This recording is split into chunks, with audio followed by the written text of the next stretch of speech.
How many books would you collect in your lifetime? Maybe 10,000? Maybe 50,000? All right, 1 lakh.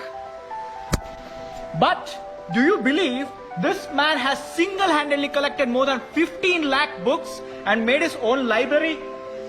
ನಮಸ್ತೆ, ನನ್ನ ಹೆಸರು ಅಂಕೇಗೌಡ ಅಂತ. And I say him, he is Pustaka Brahma of Karnataka.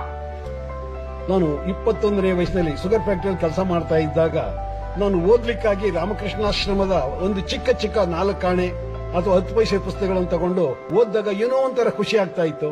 ಅಲ್ಲಿಂದ start ಆಯ್ತು ನನ್ನ ಓದಿನ ಹವ್ಯಾಸ. ಇದೇ ನೋಡಿ ಅಂಕೇಗೌಡರ ಪುಸ್ತಕ ಭಂಡಾರ. ಈ ಗ್ರಂಥಾಲಯನ ಸೃಷ್ಟಿ ಮಾಡೋದಕ್ಕೆ ಇವರು ಸತತ 50 ವರ್ಷಗಳನ್ನ ತ್ಯಾಗ ಮಾಡಿದ್ದಾರೆ. ಅಂಕೇಗೌಡರು ನನಗೆ ಸುಮಾರು 50 ವರ್ಷಗಳಿಂದ ಪರಿಚಯ.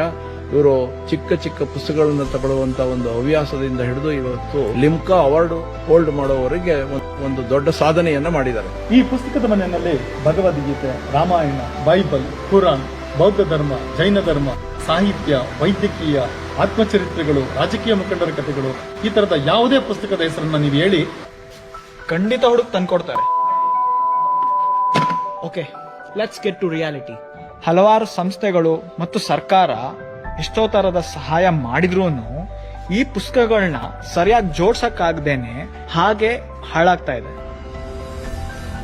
ಸುಮಾರು 8 ಲಕ್ಷ ಪುಸ್ತಕ ಸರಿಯಾದ ಜೋಡಣೆ ಇಲ್ಲದೇನೆ ಹಾಗೆ ಉಳಿದಿವೆ. ಎಲ್ಲೂ ಸಿಗದಂತ ಹಳೆ ನಾಣ್ಯಗಳು, ಪ್ರಥಮ ಆವೃತ್ತಿ ಪುಸ್ತಕಗಳು ಮತ್ತು ಹಲವಾರು ಚಿತ್ರಕಲೆಗಳು ಕೂಡ ಅಂಕೇಗೌಡರ ಸಂಗ್ರಹದಲ್ಲಿ ದೊರೆಯುತ್ತವೆ. ಇದೇ ನಾನು ಮಾಡಿರುವಂತಹ ಆಸ್ತಿ. ಇಂಥ ಅಪ್ಪಟ ಕನ್ನಡಿಗರಿಗೆ ನಮ್ಮಂತವ್ರು ಸಹಾಯ ಮಾಡ್ರಿ, ಇನ್ಯಾರು ಸಹಾಯ ಮಾಡ್ತಾರೆ ಹೇಳಿ? ನೀವು ಮಾಡ್ತಕ್ಕಂಥ ಚಿಕ್ಕ ಸಹಾಯ ಒಂದು ತಲೆಮಾರಿನ ತನಕ ನನ್ನ ಆಸ್ತಿಯಾಗಿ ಉಳಿಯಿತು. ನಾವುಗಳು ಮಾಡೋ ಅಂತ ಚಿಕ್ಕ ಸಹಾಯ ಮುಂದಿನ ಪೀಳಿಗೆಗೆ ಒಂದು ದೊಡ್ಡ ಆಸ್ತಿಯಾಗಿ ಪರಿಣಮಿಸುತ್ತೆ. ನಮಸ್ತೆ Karnataka. And this is Souls of Karnataka.